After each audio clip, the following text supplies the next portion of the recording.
let's do the losing side of this. Yeah. Because honestly, you couldn't pick against Mahomes unless you were a Philly fan. But wow, the game it was intense because to me, I don't know if it felt this way to y'all. It felt pretty much over early, like Yeah. before halftime. Yeah. Like even when it was 10-0, like the flow of the game or the way the game looked, it felt pretty much over. Like if the Chiefs weren't answering back immediately, it felt like this game was slowly getting out of hand. And then by the time you blink, it's 24-0 at halftime. The Eagles out first down them 13-1. Yeah. They ran twice as many plays, and Mahomes only had like 20 passing yards in the first half of a Super Bowl game. So what went wrong, Bert, for Kansas City?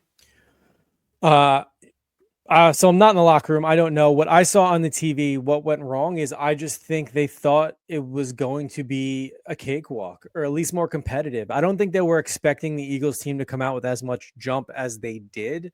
You had an Eagles offense that looked cool, calm, and collected, like they were the ones going for the three-peat.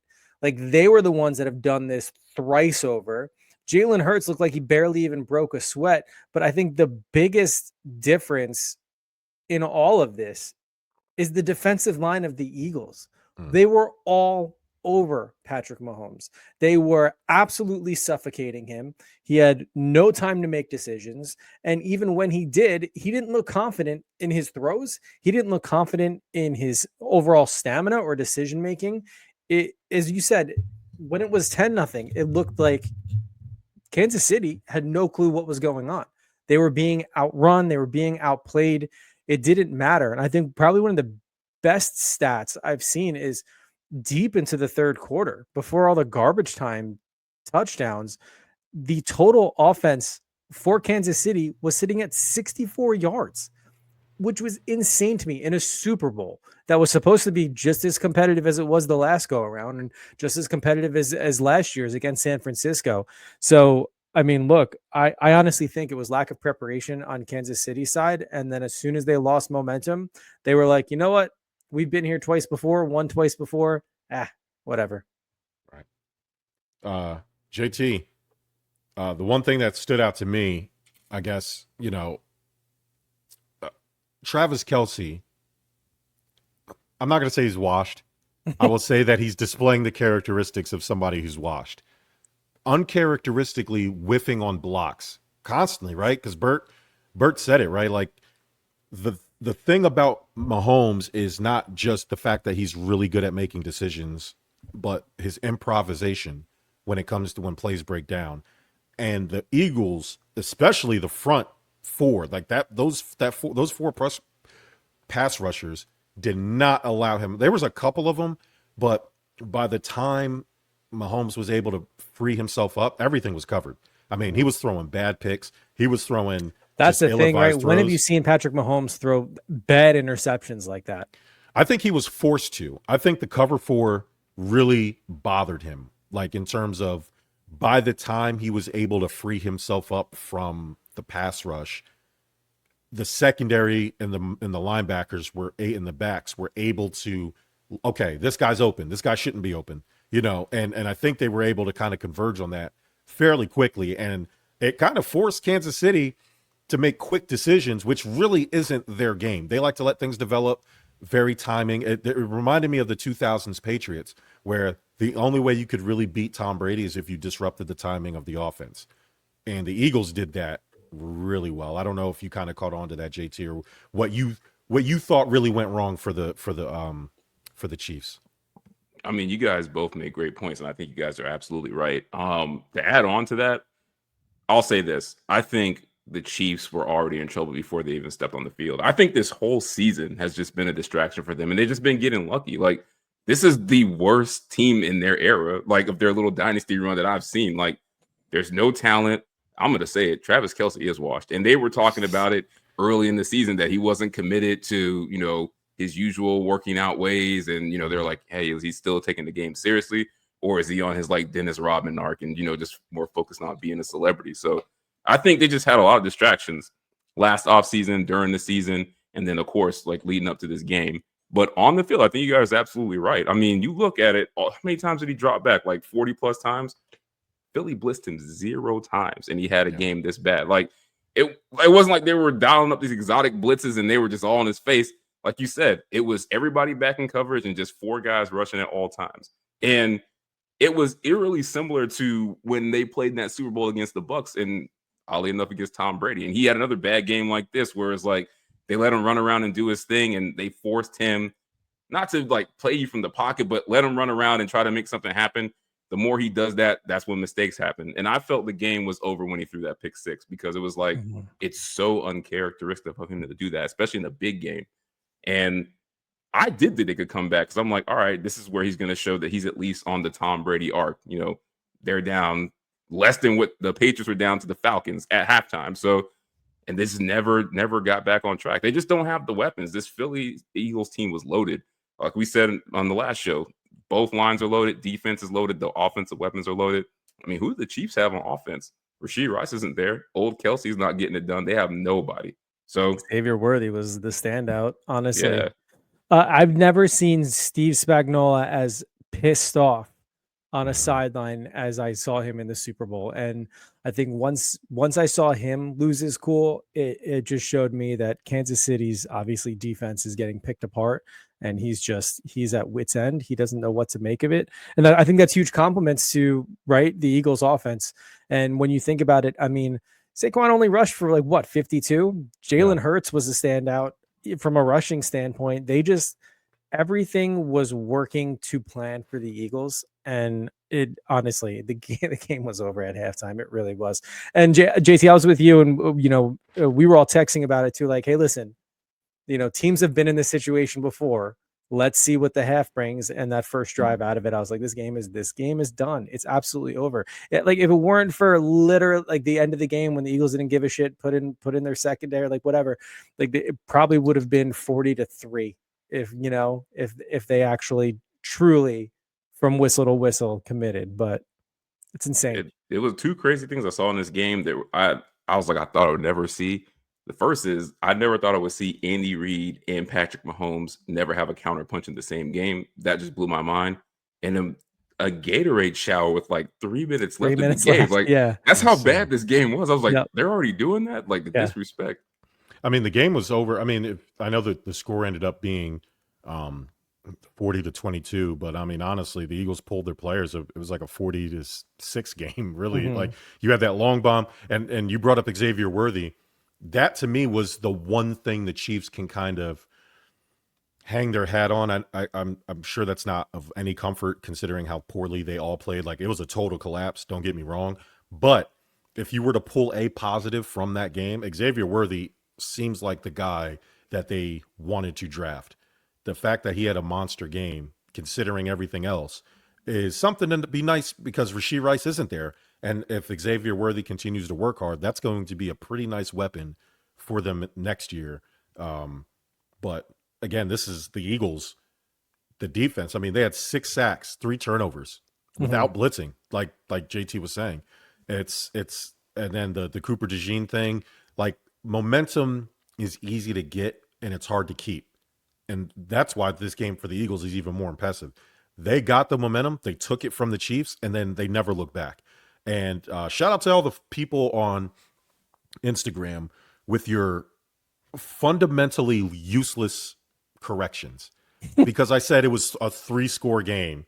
And they were like, actually, it was 4 scores. And if you take the math and take out the starters, listen, the score was 40-22. That's 18 points. If you throw some 2-point conversions in there, it's a 3-score game. Fuck off. I don't want to hear that. I get that you guys are happy that you won, but shut the fuck up. It was a 3-score game. I don't I don't do this if, ands, and go buts back and to destroying your city. Okay. Yeah. Seriously. Yeah. Stay off the light poles though. I mean, send everybody home safely. Stay off everything. Stop destroying shit. It's absolutely insane. But speaking of fans though, did it not feel like a Philly home game? Oh yeah. It was insane to me. I know Philly travels well, but Kansas City travels fairly decent. It's the Super Bowl. It was overwhelmingly Philly. And I don't know if that was more Philly traveled well versus people don't like the Chiefs and did not want to see them three-peat. I think it's that. I think they don't like I mean, they showed Taylor Swift booed loudly. See, that tells me Philly though. That's a what but are the no, other reasons to of me booing that tells Taylor me Swift? that's anti Kansas City. Like Mm. they're tired Like of the Patriots, like everybody right, hated them. right. But that's what happens when you're great, right? I mentioned it last week. I think there's a thing to the referee thing that you can't ignore, Mhm. whether that's deliberate or not. And then also you are great and people are just tired of seeing you. And the team is not like when you look at the likable quarterbacks, Patrick Mahomes isn't all that likable. The team isn't all that likable. You know what I Well, I mean? think Like over the year, I mean, look, himself, like I think people are just tired of seeing him win. I think when you factor in over the years the likes of uh individuals surrounding him and the team, and his wife and the brother. Go ahead and celebrity, say it, his Bert. wife, his brother, Yeah. I think that plays a factor into it as well. Here's what gets me, and I get people were hating on the Patriots, but at least when you saw, and JT, you had mentioned this before, that this was, although they were winning this season, Kansas City, it was very underwhelming, and it felt as though that there was a lot of luck on their side, and officiating.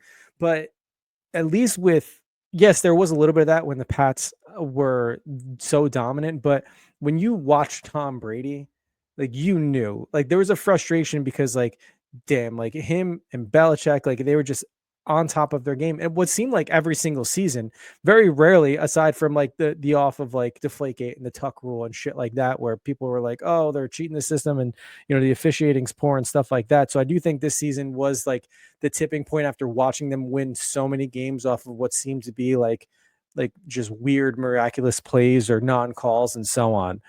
So I think there was that frustration point too. So I mean, we kind of mixed it in, but I guess the answer to the question would be yes, right? Like, were you shocked about how dominant Philly was? No, I wasn't shocked. I think, a good friend of mine, he texted me this like Eagles hype video because he's a huge Birds fan. And I literally texted him back an hour before the game. And I said, Eagles are going to beat the living shit out of Kansas City. It was just, there was something that I think all of us kind of knew. And we made our predictions last week. I think, JT, you were the only one that had it being so drastic of a win. I think I said by 2 scores and so on. But this just, they beat them like they stole something. It Mhm. was probably, it was the best defensive showing in a Super Bowl we've seen in a while, but this has probably been one of the biggest smackdowns we've seen, God, in the past 10 years. So when it comes to Patrick Mahomes in the game, JT, how do you think this affects his legacy, if at all? I Or let mean, me ask it a different way. That's a boring question. Whose legacy has been impacted more, Jalen Hurts or Patrick Mahomes? I gotta say Patrick Mahomes, just because what he's chasing is greater than anything Jalen Hurts is gonna accomplish in his career. I mean, I'm a Jalen Hurts guy. I'm not hating on him at all, but Right. Patrick Mahomes literally needed to win this game to have any chance to catch Tom Brady, because this was the game that if he won, people were going to make the argument that he could be better than Brady without actually winning more Super Bowls than him. Like the three-peat is his like trump card versus Brady's 7 titles. So Mhm. like unless he's going to pull a three-peat out of his career somewhere else, like this was it. And I feel like it's the glass ceiling now. Like he's never going to break through. This is what's going to turn him into LeBron versus MJ because of this one game that he could not win. Now he'll never be better than Brady. Like the old heads will be like, you know what? See, Brady would have got it done in this situation. Brady's already beat him, and it's like, how do you surpass Tom Brady now? Like it's impossible. I'm sorry. Like I don't see him winning 7 or 8, and I don't see him passing Tom Brady in the court of public opinion, especially with the way that he played in this game and in the Bucks Super Bowl. So his legacy definitely was impacted way more than Jalen Hurts to me. I 100% agree with that. I think, and again, nothing against Jalen Hurts, but I think comparison to the two, I think there's more impact on Patrick Mahomes' legacy. And I agree in a sense of like, look, I don't think we're going to see anybody get to 7. I don't. I think that is a once in a lifetime, every 100 years type thing. But when you look at Patrick Mahomes and going into not just this game, but the talk even after last year is the constant comparison to Tom Brady, because the 5 out of the 7 years he's been in the league, he's played in a Super Bowl in what seemed as though Tom Brady, every other fucking year, he's in the Super Bowl. So they had that narrative going. I think the biggest separator, though, is about how he played, but also his demeanor too. And when you get comparison to GOAT status like Tom Brady, you have to show up with a certain attitude. And I understand everybody's different and everybody manages the game different, but you know damn well if Tom Brady was on the sideline getting smacked around like that in the first half, you're seeing an iPad go flying. You're seeing him screaming at his receivers, screaming at his O-line, screaming at his QB quarterback to show he's frustrated and to get a change. And look, Patty Mahomes handles it differently. I get it, but I want to see that fight out of a quarterback, knowing that there's this much history and legacy on the line too. I also, we've never seen Tom Brady gets smacked around this badly in the Super Bowl. And I think that's probably one of the biggest things to look at. And I know it's tough to put it all on one person, one position, but if that's the comparison and that's his history he was going for, that's what we have to look towards. And it was this particular performance. And you can throw in the Tampa Bay performance there too, although I'll give him a pass on that because it was against the greatest of all time. Yeah. So there's a little bit of the exception, so to speak. But to perform this awful, it just kind of it takes it all out of it. And JT, I think you're spot on, man. You like, people are going to look at this game and say, this is the reason why. Yeah, you said it. That was the main thing that stuck out to me, because this absolutely, JT, I agree, puts a huge dent in his pursuit of surpassing Brady's legacy. And Bert, you're exactly right. Brady doesn't have a Super Bowl loss this lopsided. Now, the thing that Mahomes does have is time, right? Mm-hmm. Like you said, I mean, he's had crazy success. He's only 27. Like, he's had crazy success in a short period of time. So he already has 3. I'm not going to sit here and act like he can't get to 7. Is it unlikely? If somebody put a gun to my head and it made me put amount of money that mattered or whatever, then I'd probably say not. But the fact that he does have time, I'm not going to sit there and act like it's over. Like, history, like, nobody is going to sit there and say that. Like, do you think, JT, you're shaking your head, is Patrick Mahomes' Super Bowl window closed for the rest of his career? Well, that's Like, the no. thing. But that's the thing, though. Like, and shout out to him. This is how good Patrick Mahomes, how great he is we just think, oh, like, he'll shake it off and get back. Like, what they've done is damn near impossible. Like, he came into the league on fire. He's never played a road playoff game. Like, think about that. Like, he's going to have to do things that he's never done before, and we've never seen him succeed in situations before to get to this 7 or 8 to pass Brady. And Super Bowls are hard to get to, much less win. Like, they could not make another Super Bowl for 5-6 years. Like, even Brady had that long period where they didn't go to any Super Bowls. 10 years. Yeah, 10 years. So, well, he had 10 years since he's won them. I think he went like twice in that frame, but famously the Eli Manning Super Bowls. But yeah. It was 10 years in between his victories. But yeah, like, and I agree. I'm not saying that. All I'm saying is that his argument is time is his best thing. I'm not advocating that he's going to get there. I'm just saying the one thing that is kind of not closing the door on that is the time that he has, because he is so young. And we know that quarterbacks are playing at a high level into their 40s. So I'm not going to sit there and act like he can't. It's highly unlikely he'll catch Brady or pass him, but the three-peat, like you said, JT, was his kind of, that was the notch in his belt that he could use to kind of combat, because that is such, it's never been done before. And even then, I think, then you're having the Jordan LeBron debates where a lot of people will still think LeBron James is the greatest of all time, when I don't personally think that, but it's because I'm from that era. But a lot of the younger people will use that three-peat as a way of saying that he's greater than Tom, whether that's true or not, whether, you want to get into deep analytics and things like that. But it goes to Geraldine, says, Mahomes, retire. There's a high school in Lubbock that needs a combo QB coach teacher. I don't know if it's that bad. He did lose that bad, like, get out of Dodge, but yeah. And shout out to Jalen Hurts. So, I do agree with you guys that when it comes to legacy games, this hurt Mahomes more than it helped Jalen Hurts. Mm-hmm. it's a good thing for Jalen Hurts. He's won a Super Bowl. He was the Super Bowl MVP. But let's be real, y'all, about the facts of Jalen Hurts. Is he now, like I've seen online all day, is he now all of a sudden a tier 1 quarterback on the same level as Lamar Jackson, Josh Allen, Patrick Mahomes? Yes, tier 1. I mean, who would you put in top 5 quarterbacks right now? We've named 3 of them. But who's your 4 and 5? Mahomes, Lamar, Josh Allen. Yeah. I'm still going to say Joe Burrow. Okay. And I'm not going to dismiss what Jared Goff has done, even though he had a bad playoff game. I'm still going to not dismiss Matt Stafford because he's been playing well. And age is the only thing really against him. But it's not his play because he's been tremendous. Then you got Justin Herbert. And then you have put Justin Herbert over Jalen Hurts? I think if Justin Herbert, we've seen what Justin Herbert's had this year with a competent coaching staff. I think Justin Herbert could be more impressive with the Eagles than I'm just giving you the class picture. I'm not saying, I'm just giving you who you could argue. I gave you the 4 unarguables, right? Yeah. That's to me, and to me, Joe Burrow's not even in tier 1 anymore because he has to make the playoffs somehow. Like with the amount of talent you have, these 2 playoff losses have knocked you down a tier. He's at the top of tier 2. Or tier 1.5, whatever you want to call it. He's not in the same league as Josh Allen, Lamar, or Patrick Mahomes.